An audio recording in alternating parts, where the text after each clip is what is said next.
ओम शांति। आज सतगुरुवार के दिन सब भाई बहनों की स्नेह भरी यादें लेकर जैसे मैं वतन में पहुंची तो बाबा पहले से ही इंतज़ार कर रहे थे।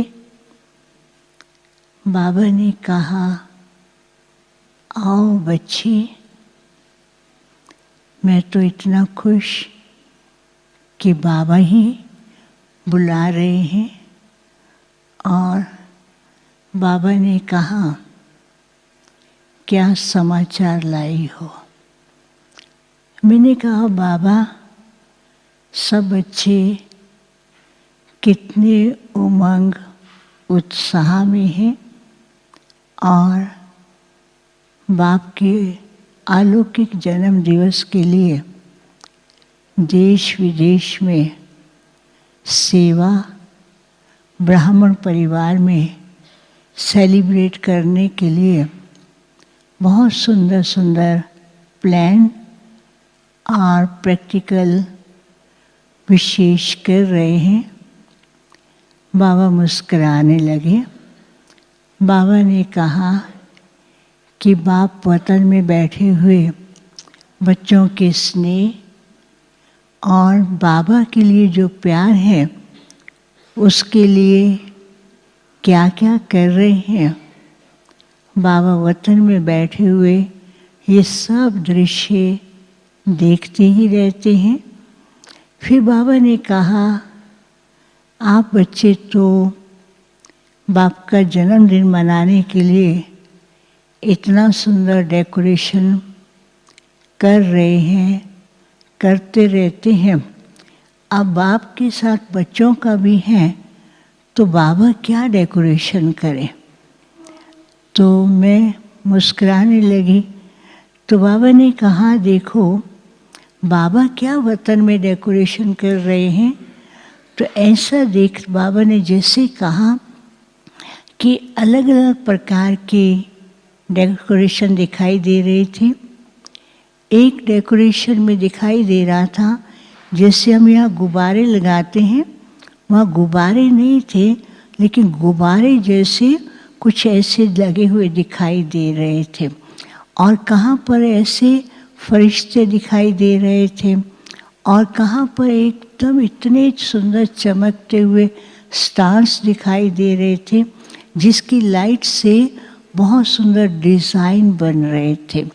तो बाबा ने कहा कि बच्चे बाप का जन्मदिन मनाते हैं लेकिन बाप को बच्चों के ही जन्मदिन मनाने का, क्योंकि ब्राह्मण ये भी अलौकिक जन्म दिवस है, मनाने के लिए बाबा वतन में बच्चों को बुला करके वहाँ पर ही मनाते हैं।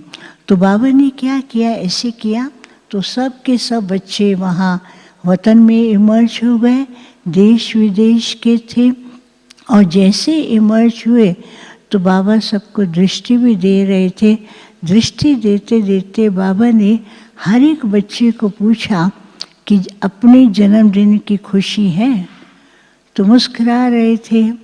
बाबा ने कहा, देखो ये संगम युग ही ब्राह्मणों के जन्म का ही युग है और ये संगम युग का एक एक सेकंड जो है वो ब्राह्मण बच्चों के लिए इतना अमूल्य है। एक एक सेकंड में पद्मों की कमाई है और इसी स्मृति में रहते हैं या नहीं रहते हैं। तो बाबा जैसे पूछ रहे थे तो बच्चे भी मुस्कुरा रहे थे। बाबा के सामने तो बच्चे हमेशा कहते हैं, बाबा हम रहते हैं। तो फिर बाबा ने कहा, अच्छा बच्चों ने तो बाप को ऐसे स्नेह में बांध दिया है, स्नेह के सूत्र में बांध दिया है, तो आज बाप भी स्नेह के सूत्र का बच्चों को एक रिटर्न देंगे। तो बाबा ने जैसे कहा ना, तो एक बहुत सुंदर झूला था हर एक के पास एक एक झूला पहुंचता है और बाबा ने कहा सब इस झूले में बैठ जाओ और संगम युग की खुशियों के झूलों में झूलना शुरू करो। तो जैसे वो झूले में बैठने लगते हैं तो झूले की तरफ जो रस्सियाँ थी, एक तरफ रस्सी में लिखा हुआ था निश्चय और स्नेह, और दूसरी तरफ रस्सी में लिखा हुआ था सर्व अधिकारी और वरदानी आत्मा। तो उसमें क्या हुआ, जैसे वो झूले में बैठते लगते थे तो बाबा ने देखा कई बच्चों के निश्चय के अंदर कभी कभी थोड़ा बहुत उतराव चढ़ाव आ रहा था, तो उनका झूला जो था वो एक साइड झुक जाता था और वो झूलने में उनको कठिनाई आ रही थी। बाबा ने कहा सब बच्चे बाप के स्नेह में तो बिल्कुल ही बहुत अच्छी तरह से हैं, लेकिन निश्चय होते हुए भी कभी न कभी बाहर की बातों का प्रभाव पड़ता है, जिसके कारण निश्चय है लेकिन वो निश्चय अंदर जैसे छिप जाता है, तो उसके कारण एक साइड भारी और एक साइड हल्कापन होता है। तो बाबा ने कहा कि बच्चों को इस संगम युग के अंदर और ये अलौकिक जन्म दिवस मनाना ही पक्का निश्चय रहे कि बाप ने ही अपनाया है। जैसे बच्चों ने बाप को स्नेह के सूत्र में बांधा है, ऐसे ही बच्चे सदा यही लक्ष्य रखें कि बाबा ने हमको अपने ऐसे स्नेह का सूत्र तो क्या, इतना बड़ा स्नेह और साथ का सूत्र दिया है कि बाप का साथ पूरे संगम के अंदर कभी भी छूट नहीं सकता है। बच्चे बल हाथ को छुड़ाने की कोशिश करते हैं, लेकिन बाप का हाथ बच्चों के हाथ में है, ये कभी टूट नहीं सकता और कभी छूट नहीं सकता है। फिर दूसरी तरफ बाबा ने कहा कि जब से बच्चों का अलौकिक जन्म हुआ है तब से सर्व प्राप्तियों के अधिकारी भी हैं और अधिकारी के साथ साथ महादानी बन कर के सबको देने वाले दाता भी हैं। तो फिर बाबा ने वही कॉन्शियस में उनको खड़ा किया, तो फिर सब झूले में झूल रहे थे। इतना सुंदर दृश्य था जैसे कि खुशी के नज़ारे थे। तो बाबा ने कहा कि बाबा इस संगम युग के अंदर हर बच्चे का यही खुशी का नज़ारा देखना चाहते, सदा खुशी में रहें और सदा खुशियाँ बांटते रहें। फिर मैंने बाबा को कहा बाबा इस बार इस बाबा के टर्न में डबल विदेशी बहुत ज़्यादा संख्या में आए हैं और कुछ आ रहे हैं।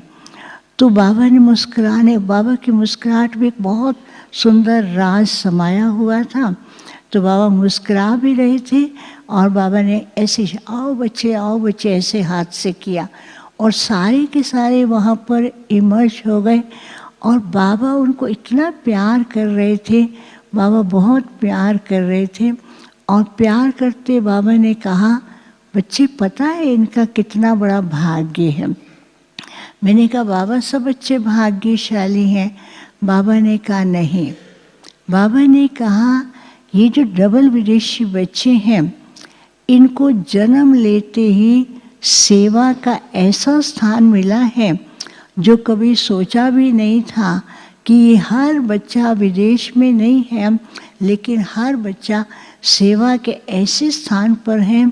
जन्म लेते ही इनका भाग्य कितना ऊंच बन रहा है और कितना बनता जा रहा है। फिर दूसरी बात बाबा ने कही ये बच्चे रहते भल दूसरे देश में हैं, लेकिन बुद्धि में हर समय मधुबन और अपना घर याद है। तो इसलिए डबल स्मृति से बच्चों को डबल ट्रिपल फायदा होता है और इनको पता नहीं रहता है कि कैसे बाबा ने जन्म लेने से पहले ही इनके भाग्य की धरनी तैयार करके रखी और भाग्य की धरनी पर है, भाग्य बांटने के लिए है और बुद्धि में बाबा और मधुबन है। ये इनका कनेक्शन जो है बाबा के साथ कांस्टेंट है, जिसके कारण से बच्चों को कहीं न कभी हर समय बाप के साथ और सदा सहयोग मिलता रहता है। फिर बाबा मुस्कुराने लगे, तो मैंने कहा ये बाबा क्यों मुस्कुरा रहे? बाबा ने कहा बच्चों को देख कर के बाबा को खुशी भी होती है, लेकिन कभी कभी बच्चे क्या करते हैं, कोई कोई बातों के उलझन में जो है नहीं, क्यों, क्या, कैसे, कई प्रकार के ऐसे संकल्प करते हैं, तो जिसके कारण जो ये उमंग और उत्साह है तो वो संकल्पों के कारण कभी हल्का होने लगता है।